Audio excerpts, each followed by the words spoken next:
So, not too long ago, I came across a blog post online titled "A Common Sense Morality Manifesto" or something along those lines. And I read it thinking, what? And it was bad. It was so bad.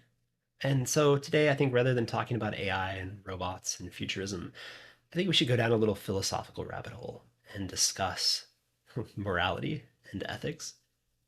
So this has been debated for hundreds of years.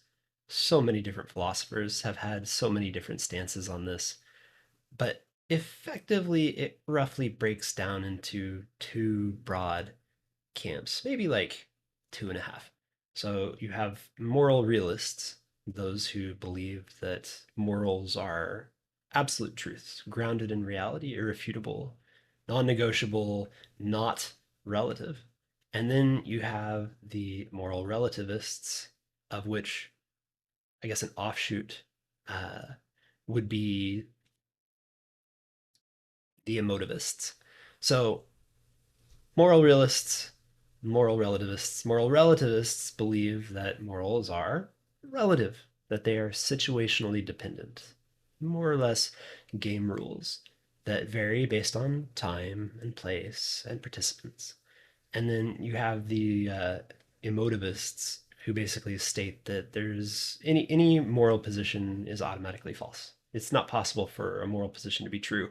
And I think by that they mean like absolutely universal law type true.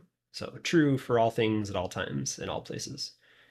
I would say I'm a moral relativist with a dash of emotivist in that I would agree anything that is moral is almost certainly relative and not true in the universal sense, but relatively true depending on which game you're playing, I guess. So, for example, is it immoral that certain spiders eat their sexual partners and sometimes they're young?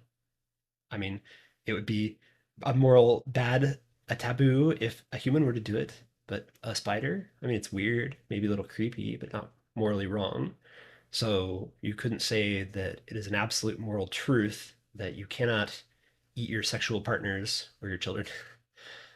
You get where I'm going. So moral realists, absolutists want to say that something is moral, that it's true. It's a hard fact. You can't disprove it. It's not relative, which is clearly, obviously bullshit because morals have changed dramatically over the course of human civilization. They vary from species to species. Who knows what they might be like elsewhere in the universe? It seems very obvious that what is right and wrong is situationally dependent. I would say game dependent. A game is essentially anything where one or more people decide to play that has a fixed set of rules and an endpoint. So you could have finite games, games with an endpoint. You could have infinite games where you just play to play. But effectively, most of the games that humans play are finite and relative. It might be fine to do something in some place and not in another. Like in Croatia, people have a real problem with having your windows in your house open, especially multiple, like a cross breeze through the house. It's bad. Propo. But in a lot of other places, nobody would bat an eye. Like it's great. Get some fresh air in the house, clear out the dust. Like who doesn't want that? So what's right and what's wrong obviously vary based on time and place and society. And so I don't even see how you could argue against moral relativism. Like it makes no sense to me. It seems so obvious, blindingly obvious that it is relative, and also that neither stance is true categorically in that like morals are never true. Morals are useful. So Derek Sivers wrote a book not too long ago, a couple of years maybe not even that long, called Useful, Not True. There are a great many things that humans do that are useful, even if they're not true.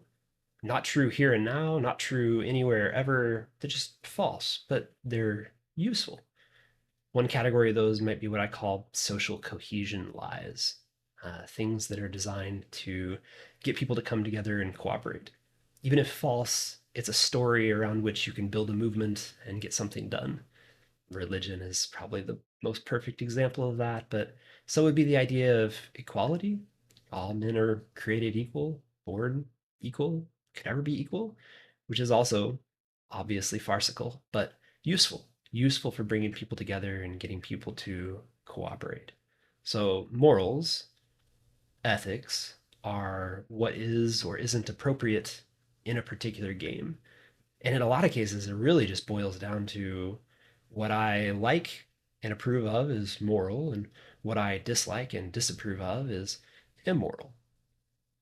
Now, this is somewhat problematic in that it's very difficult to structure and run a game, aka a society, around the concept of moral relativism. You need the realists, the absolutists, in order to actually get people playing a particular game, because a game needs to have a rule set. Like, you can't have a game if there are no rules. Rules are a necessary component of any game. And so, yeah, bit of a conundrum. Anyway, something I felt like ranting about. I wrote a huge long blog post called The Uncommon Nonsense of Common Sense Morality, and took a few digs at Jordan Peterson, people like him who really love to dance around things and nitpick and slice words into little pieces rather than just be like, yeah, all right, fine, you're right, fuck it. But anyway, that's it. That's all I got today. Cheers.